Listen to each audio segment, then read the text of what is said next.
আবার কথা বলেন আপনি গত 25 দিনও থাকে না বসে স্পিরিট খেলাম, টাইগার খেলাম। ফকির নিয়ে আপনার তো শেষরা আর একটা কাস্টমার আমি দেখিনি আমার দোকানে। আরে ওই যে বাহিরে নেট পাই না বুঝছো, একটা রেস্টুরেন্টে আইসা একটু পাও নেট চালাই। হ্যাঁ এখানে নেট স্পিডটা ভালো আছে। হ্যাঁ এক্সকিউজ মি ভাইজান, আহা তুমি ডিস্টার্ব করো কেন? বলতেছি না একটু কাজ করতেছি, বলে কথা বলতেছি, পরে অর্ডার দিচ্ছি, যাও যাও। না না ওই যে ওয়েটারে একটু পর পর আইসা গেলে অর্ডার দেওয়ার জন্য ইয়ে করতেছে। হ্যাঁ বুঝছো না, এই আর কি। আমি তো চাইনিজ রেস্টুরেন্টে তো অনেক দামি দামি খাবার খাই। আচ্ছা ঠিক আছে, একটু পরে কথা বলি কেমন? আচ্ছা জি ভাই কথা তো শেষ হয়েছে, এখন অর্ডার দিবেন?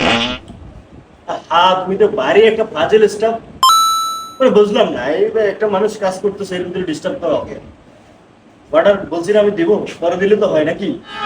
আপনি প্রত্যেকটা দিন এখানে আসেন, এসে আপনার মোবাইলটা টিপেন, আমাদের ওয়াইফাইটা চালান, ফোনে কথা বলেন, আপনার কাজ শেষ, আপনি আমাদের দোকান থেকে বাইরে চলে যান। এটা কি হয়? হ্যাঁ তাহলে তুমি কি বলতে চাও? কি বলতে চাই এখানে নাকি? এসে কি অর্ডার করি না? আপনার মতো ফকিন্নি প্রত্যেকদিন আমার দোকানে আসবেন, আপনি ওয়াইফাই চালাবেন, তারপর আপনার কাজ শেষ আপনি চলে যাবেন। আবার কথা বলেন আপনি গত 25 দিনও থাকে না বসে স্পিরিট খেলাম, টাইগার খেলাম।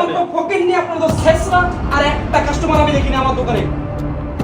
আমার মালিককে আজকে আমি বলবো যে এরকম একটা কাস্টমার তোর মালিকের ডাকিলে হবে না, মালিক দোকানদারি না ভরে দেবো। আবার